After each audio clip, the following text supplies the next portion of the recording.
Hi friends, welcome back to my channel super oil with very healthy. ಇವತ್ತು ನಾನು ಮೆಂತ್ಯ ಪೂರಿ ಮತ್ತು ಬೀಟ್ರೂಟ್ ಸಾಗು ಮಾಡೋದು ಹೇಗೆ ಅಂತ ತೋರಿಸ್ತೀನಿ. ಫಸ್ಟು ಒಂದು ಬಾಣಲಿ ತಗೊಳ್ಳಿ, ಅದಕ್ಕೆ ಸ್ವಲ್ಪ ಆಯಿಲ್ ಆ್ಯಡ್ ಮಾಡಿಕೊಂಡು ಅದಕ್ಕೆ ನಾನು ಒಂದು ಕಟ್ಟು ಇಲ್ಲ ಅರ್ಧ ಕಟ್ಟಷ್ಟು ಮೆಂತ್ಯನ ವಾಶ್ ಮಾಡಿ ಕಟ್ ಮಾಡಿದ ತಕ್ಷಣ ಎಣ್ಣೆಗೆ ಆ್ಯಡ್ ಮಾಡಿಕೊಂಡು ಎಣ್ಣೆಯಲ್ಲಿ ಫ್ರೈ ಮಾಡಿ. ನೋಡಿ, ಈ ಥರ ಫ್ರೈ ಮಾಡ್ಕೋಬೇಕು. ಒಂದು 5 ಮಿನಿಟ್ಸ್ ಫ್ರೈ ಮಾಡಿಕೊಂಡ್ರೆ ಈ ಥರ ಆಗುತ್ತೆ. ಈ ಫ್ರೈ ಆಗಿದೆ, ಇದನ್ನು ನಾನು ಪೂರಿ ಕಲಿಸ್ಕೊಳ್ಳೋ ಬೌಲ್ಗೆ ಆ್ಯಡ್ ಮಾಡ್ಕೊಳ್ತಾ ಇದ್ದೀನಿ. ನೆಕ್ಸ್ಟ್ ಇದಕ್ಕೆ ನಾನು ರುಚಿಗೆ ತಕ್ಕಷ್ಟು ಉಪ್ಪನ್ನು ಪೂರಿಗೆ ಇವಾಗಲೇ ಆ್ಯಡ್ ಮಾಡ್ಕೊಳ್ತಾ ಇದ್ದೀನಿ. ನೀವು ಬೇಕಾದರೆ ಹಿಟ್ಟು ಆ್ಯಡ್ ಮಾಡ್ಕೊಂಡ್ಮೇಲೆ ಆ್ಯಡ್ ಮಾಡ್ಕೊಳ್ಬೋದು. ಇದಕ್ಕೆ ನಾನು ಒಂದು ದೊಡ್ಡ ಬೌಲಲ್ಲಿ ಚಿರೋಟಿ ರವೆ ತೊಗೊಂಡಿದ್ದೀನಿ. ಅದೇ ಬೌಲಲ್ಲಿ ಒಂದು 3/4 ಬೌಲಷ್ಟು ಗೋಧಿ ಹಿಟ್ಟನ್ನು ಆ್ಯಡ್ ಮಾಡಿಕೊಂಡು, ನೆಕ್ಸ್ಟು ಅದೇ ಬೌಲಲ್ಲಿ ಒಂದು 1/4 ಭಾಗದಷ್ಟು ಮೈದಾ ಹಿಟ್ಟನ್ನು ಆ್ಯಡ್ ಮಾಡಿಕೊಂಡು ನೀರು ಆ್ಯಡ್ ಮಾಡಿಕೊಂಡು ಚಪಾತಿ ಹಿಟ್ಟನ್ನು ಅದಕ್ಕೆ ಕಲಿಸ್ಕೋಬೇಕಾದ್ರೆ ಬೇಕಾದರೆ 1 ಸ್ಪೂನ್ ತುಪ್ಪನ ಆ್ಯಡ್ ಮಾಡ್ಕೊಳ್ಳಿ.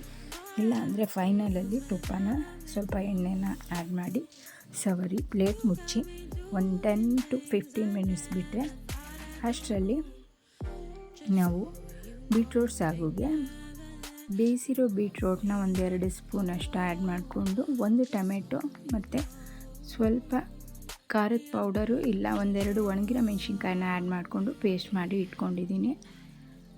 ನೆಕ್ಸ್ಟು ನಾವು ಇದನ್ನು ಬೀಟ್ರೂಟ್ ಸಾಗು ಮಾಡ್ಕೊಳ್ಳೋಕ್ಕೆ ಬಾಣಲಿ ತೊಗೊಂಡು 1 2 to 3 ಟೇಬಲ್ ಸ್ಪೂನ್ ಆಯಿಲು, ಸಾಸಿವೆ, ಜೀರಿಗೆ, ಕರಿಬೇವಿನ ಸೊಪ್ಪು, ಉದ್ದಿನಬೇಳೆ, ಕಡಲೆಬೇಳೆನ ಆ್ಯಡ್ ಮಾಡಿಕೊಂಡು ಮೀಡಿಯಮ್ ಫ್ಲೇಮಲ್ಲಿ ಫ್ರೈ ಮಾಡ್ಕೊಳ್ಳಿ.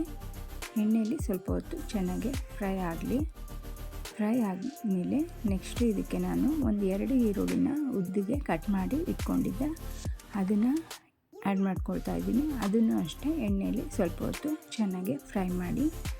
ಆದಷ್ಟು ಈರುಳ್ಳಿ ಚೆನ್ನಾಗಿ ಫ್ರೈ ಆಗೋವರೆಗೂ ಮಸಾಲೆನ ಆ್ಯಡ್ ಮಾಡಬೇಡಿ. ನೆಕ್ಸ್ಟ್ ಇದಕ್ಕೆ ನಾವು ರುಬ್ಬಿರೋ ಪೇಸ್ಟನ್ನು ಆ್ಯಡ್ ಮಾಡ್ಕೊಳ್ತೀನಿ.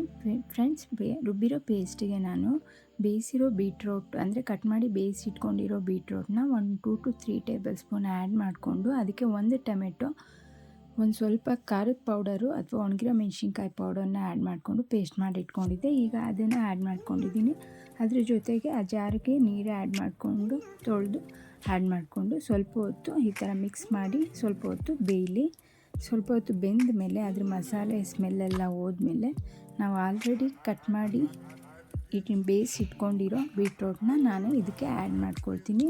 ಫ್ರೆಂಡ್ಸ್, ನಾನು ಕಟ್ ಮಾಡಿ ಬೇಯಿಸಿಟ್ಕೊಂಡಿರೋ ಬೀಟ್ರೂಟ್ಗೆ ಉಪ್ಪು ಆ್ಯಡ್ ಮಾಡ್ಕೊಂಡು ಬೇಯಿಸಿಟ್ಕೊಂಡಿದ್ದೆ. ನೀವು ಹಾಗೆ ಬೇಯಿಸಿಟ್ಕೊಂಡಿದ್ರೆ ಉಪ್ಪನ್ನ ಇವಾಗ ಆ್ಯಡ್ ಮಾಡ್ಕೊಳ್ಬೋದು.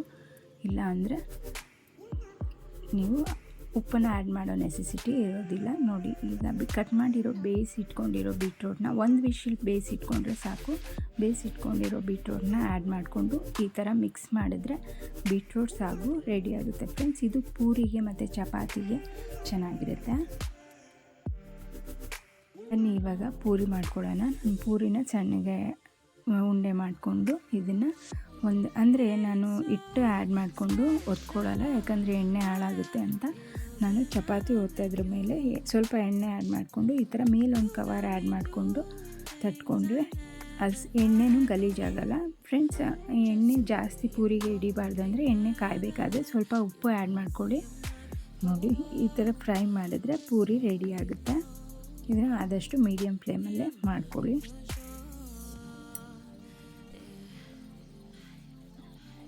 ನೋಡಿ, ಎರಡೂ ಕಡೆಯೂ ಈಕ್ವಲಾಗಿ ಸ್ವಲ್ಪ ಬ್ರೌನ್ ಆಗೋವರೆಗೂ ಬೇಯಿಸ್ಕೊಳ್ಳಿ. ಎರಡೂ ಕಡೆಯೂ ಈಕ್ವಲಾಗಿ ಬೇಯಿಸಿದರೆ ಮೆಂತ್ಯ ಪೂರಿ ರೆಡಿ ಆಗುತ್ತೆ. ಫ್ರೆಂಡ್ಸ್, ಇದನ್ನು ನಾನು ಮಾರ್ನಿಂಗ್ ಬ್ರೇಕ್ಫಾಸ್ಟ್ಗೆ ಮಾಡ್ಕೊಂಡಿದ್ದೆ. ಫ್ರೆಂಡ್ಸ್, ಇದನ್ನು ನೀವು ಯಾವಾಗಲೂ ಒಂದೇ ಥರ ಪೂರಿ ಮಾಡೋಕ್ಕಿಂತ ಈ ಥರ ವೆರೈಟಿ ಪೂರಿನ ನೀವು ಮೆಂತ್ಯ ಸೊಪ್ಪು ಜಾಗದಲ್ಲಿ ಸಬ್ಸಿಗೆ ಸೊಪ್ಪು ಆ ಥರ ಆ್ಯಡ್ ಮಾಡಿಕೊಂಡು ಮಾಡ್ಕೋಬೋದು.